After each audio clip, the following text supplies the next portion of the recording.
প্রধানমন্ত্রী নরেন্দ্র মোদীর বিরোধিতায় রাহুল গান্ধী যত সময় নষ্ট করে তার সিকিভাগ যদি তার দল অর্থাৎ কংগ্রেসের জন্য করত তাহলে কংগ্রেসের এরকম বেহাল দশা হতো না।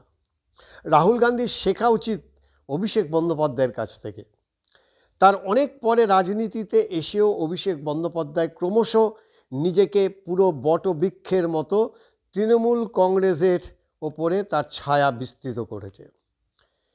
একদিকে সাংসদে তার জোরালো বক্তব্য, দুদিকে সাংগঠনিক পথ এবং সেই সঙ্গে ভোটের যে পরিকল্পনা, সেই পরিকল্পনা পুরোটাই তার মস্তিষ্ক প্রসূত, যার সুফল পাচ্ছে তৃণমূল কংগ্রেস।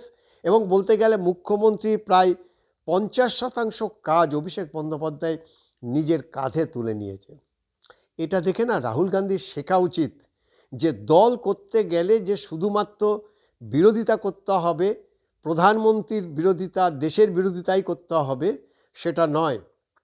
এই কংগ্রেস দলকে সাংগঠনিকভাবে প্রত্যেকটা রাজ্যে তাদের যে শক্তি, সংগঠনের যে শক্তি, সেটা বাড়াতে গেলে তাকে সারা ভারতবর্ষ ঘুরে মাটি কামড়ে পড়ে থাকতে হবে।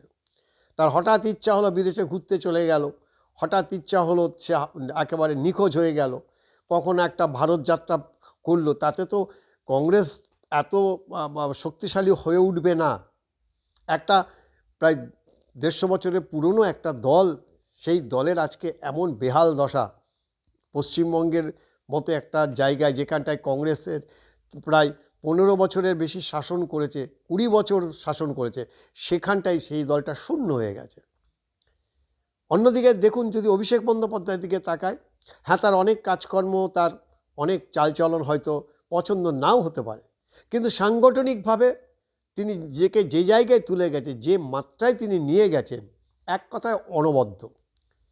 মমতা বন্দ্যোপাধ্যায়ের কাজ অর্ধেকটা এখন অভিষেক বন্দ্যোপাধ্যায়ই করে দিচ্ছেন এবং তার উপরে তিনি বিশ্বস্ত, তার চওড়া কাঁধের ওপরে ছেড়ে দিয়ে বলতে গেলে মুখ্যমন্ত্রী এখন শুধুমাত্র প্রশাসনিক এই বিষয়টি তিনি দেখেন।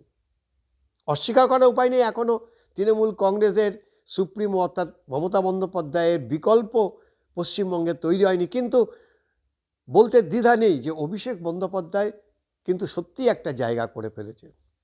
তার ম্যাচুরিটি, তার রাজনৈতিক বিচক্ষণতা এবং সবথেকে হচ্ছে পাওয়ার পলিটিক্সে আমাদের এই সংসদীয় গণতন্ত্রের যে পদ্ধতিতে ভোট হয়, সেই ভোট ক্যাচ কিভাবে করতে হয় সেটা কিন্তু তিনি একটা নতুন দিশা দেখিয়েছেন।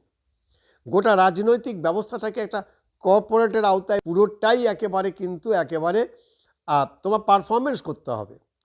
এই কর্পোরেট ধাঁচে যে মোড়ক, সেই মোড়কের প্রধান যে চাবিকাঠি, সেটা অভিষেক বন্দ্যোপাধ্যায় নিজের হাতে রেখেছেন এবং সরাসরি বলে দিয়েছেন যে সেই পুরনো দিনের কথা ভুলে যাও ভাই, পারফর্ম করো, সংগঠনের কাজ করো, পথ পাবে এবং একই সঙ্গে তার সুফলও তুমি পাবে। রাজীব গান্ধীর শেখা উচিত অভিষেক বন্দ্যোপাধ্যায়ের কাছ থেকে। তিনি সোনিয়া গান্ধীকেও তিনি সাহায্য করতে পারেননি বা করেনও না। সোনিয়া গান্ধীর সাথে তার কী আলোচনা হয় দলের সংগঠন নিয়ে বা রাজনীতি নিয়ে একমাত্র ভগবানই জানে, কিন্তু একজন দলীয় সংগঠক হিসাবে রাহুল গান্ধীর ডাহা ফেল। এই রাহুল গান্ধীকে অভিষেকের কাছ থেকে পাঠ নিতে হবে যে দলকে শক্তিশালী করতে গেলে, সংগঠনকে শক্তিশালী করতে গেলে কী কী করতে হবে।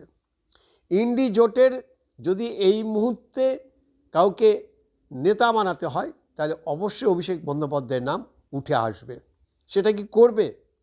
নিশ্চয়ই করবে না, কারণ 1 নম্বর হচ্ছে ব্যক্তিত্বের সংঘাত, আর 2 নম্বর হচ্ছে সেই জমিদারি প্রথা, কংগ্রেসের জমিদারি প্রথা, জমিদারি চাল, এটাই সবথেকে বাধা। কিন্তু এই জমিদারি চাল চেলে বিজেপির মতো এরকম শক্তিশালী সংগঠন, তারপরে নরেন্দ্র মোদীর মতো একজন প্রধানমন্ত্রীকে হারিয়ে দিল্লির মসনদ দখল করা আর মহাকাশে গিয়ে বাড়ি করা প্রায় দুটোই সমান। তাই এখনও অনেকটাই সময় আছে।